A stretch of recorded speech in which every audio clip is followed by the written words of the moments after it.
हेरी मसँग पैसा थोरै छ हैन अलिकति पैसा कम छ भनेदेखि चाहिँ म थाइल्यान्डमा जान्थे शपिङ गर्नलाई पैसा टन्नै छ भने चाहिँ दुबईमा जान्थे क्या थाइल्यान्ड सस्तो छ थाइल्यान्डमा गाइस 30 रुपैयाँमा फ्राई राइस पाउँछ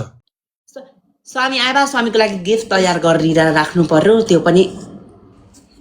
ए म वाटर फेस्टिभलमा सोङराम वाटर फेस्टिभल भन्नु पर्दैन मलाई आउँछ सोङराम भनेको थाहा छ मलाई म सोङराम मनाउँ रोहानी यसपालि सोङराम मनाउँ के सँगै सङ्क्रान्तमा एक दिन मात्रै सङ्क्रान्तमा त मेरो छुट्टी हुन्न भनेको ए हो म तर सोङरामकोमा लास्ट दिनमा आइपुग्छु होला सायद मेरो विचारमा सोङराम त मनाउनु परिहाल्यो नि कस्तो हो र मेरो त कति सिप्सी यहाँ त 13 सिप्सी पिप्सी 12 13 14 15 तिनटा छ होली होली बिहार ओए रोहानी तलतिर बोयफ्रेन्डले पनि गिफ्ट पठाइदिएको कोले भने फेरि हो नि मेरो कमेन्ट सेक्सनमा ए तेरो बोयफ्रेन्ड पनि भइसक्यो साच्चीकै बोयफ्रेन्ड हो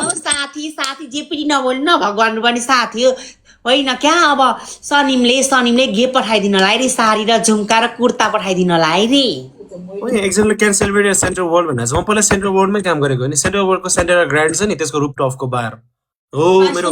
बार्टेनिङ कोर्स त्यही भएको म बार्टेनिङ त्यहाँबाट सिकेँ सनिमले मेरो लागि साडी र कुर्ता झुम्का पठाइदिनु न दिनलाई मेरो लागि भनेर पठाइदिए हुन्छ गाह्रो लाग्यो त नपठाऊ भनेको त पठाउँछु तिम्रो लागि गिफ्ट हो भन्नुभयो मैले पनि नाइ भनिन होइन होली न हुन्छ होइन आइसक्यो सामान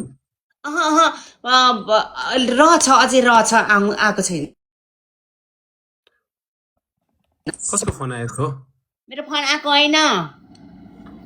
गाइस 40 जना आई निड 40 पिपल गाइस 40 जना यो सेन्डमा थिच्नु त गाइस सबैजना एकजना म आफै सेन्ड गर्छु ल यस 40 जना गाइस आई निड 40 पिपल यो टिकटकको च्यालेन्ज हो क्या 40 जना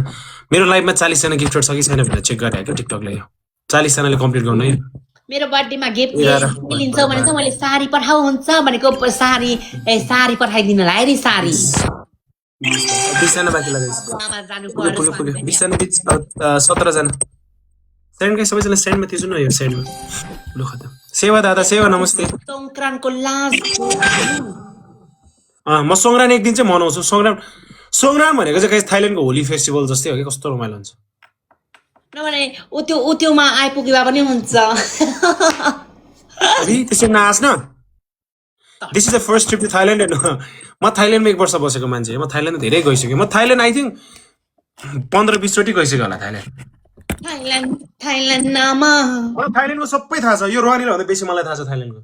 हो स्वामीले मलाई रोहानी थाइल्यान्डमा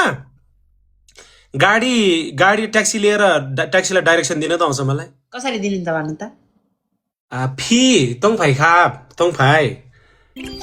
तोङपाई भनेको अलिकति अगाडि जानु होइन अलिकति अगाडि जानु सिधै जानु तोङपाई खाप मलाई ट्याक्सीलाई यो टुकटुकहरूलाई पुरै लोकेसन दिन आउँथ्यो कि मलाई पहिला अनि लेफ्ट जानुलाई के भन्छ रे लेफ्ट जानुलाई के भन्छ रे लेउखा फी लेउखा भनेको चाहिँ अब त्यो के यो हात भनेको के बायाँमा यो हातलाई के भन्छ स्वामी लेफ्ट राइट होइन लेफ्ट यो अब भात खाने हातलाई के भन्छ लेफ्ट तोङपा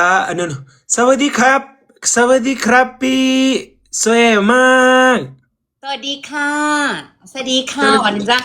सोइमाग सवादी खा भने चाहिँ केटीले भन्छ सवादी खाप भनेको केटाले भन्ने अनि सोइमाग भनेको केटी मान्छेलाई सोइमाग भनी केटा मान्छेलाई अनि के भन्छ लमाग भन्छ खा भनेको चाहिँ केटीले भन्छ ख्राप भनेको चाहिँ केटाले भन्छ खाप केटाले भन्छ के जे कुराको लास्टमा खाप युज गर्नुपर्छ म थाइल्यान्ड धेरै गरेँ गाइस पहिला चाहिँ म के गर्थेँ भन्दाखेरि मसँग पैसा थोरै छ होइन अलिकति पैसा कम छ भनेदेखि चाहिँ म थाइल्यान्डमा जान्थेँ शपिङ गर्नलाई पैसा टन्नै छ भने चाहिँ दुबईमा जान्थेँ क्या थाइल्यान्ड सस्तो छ नि त नि पैसा थोरै छ क्या त्यो थोरै पैसा भएर त आएको नि तैँले सपिङ गरिदिनु भने होइन मलाई गरिदिन्छु स्वामीलाई कति लाखको सपिङ गरिदिने कहाँ 3 करोडको स्वामीले मलाई 3 करोड दिनु मैले तपाईँले पैसा लिएर आउनु मैले गराइदिन्छु स्वामीलाई के भन्छ अरे सपिङ ल त्यहाँनिर अब आजदेखि एक्स्ट्रा काम गर्ने है अहिले ओभर टाइम पनि जानुपर्छ कि best place for shopping yes guys तपाईँहरूले गाइस नि होइन थाइल्यान्ड छ नि एकदमै सस्तो छ साँच्ची भनेको थाइल्यान्डमा गाइस 30 रुपियाँमा फ्राई राइस पाउँछ अहिले त 40 100 बाटको सब मारे अनि थाइल्यान्डमा गाइस नाइट मार्केट हुन्छ हैन एउटा अनि नाइट मार्केटमा गयो भने चाहिँ 100 रुपियाँमा 150 रुपियाँमा यस्तो मजा मजाको टी सर्ट पाउँछ नेपालमा त्यही टी सर्ट किन्नु पर्यो भने के रे स्वामी आजकल त 20 बाटमा पनि आउँछ कसै कसै त धेरै त आउँदैन आरएनजे भनेको को हो ह आरएनजे भनेको कोही थाहा छैन आरएनजे भनेको को हो राइस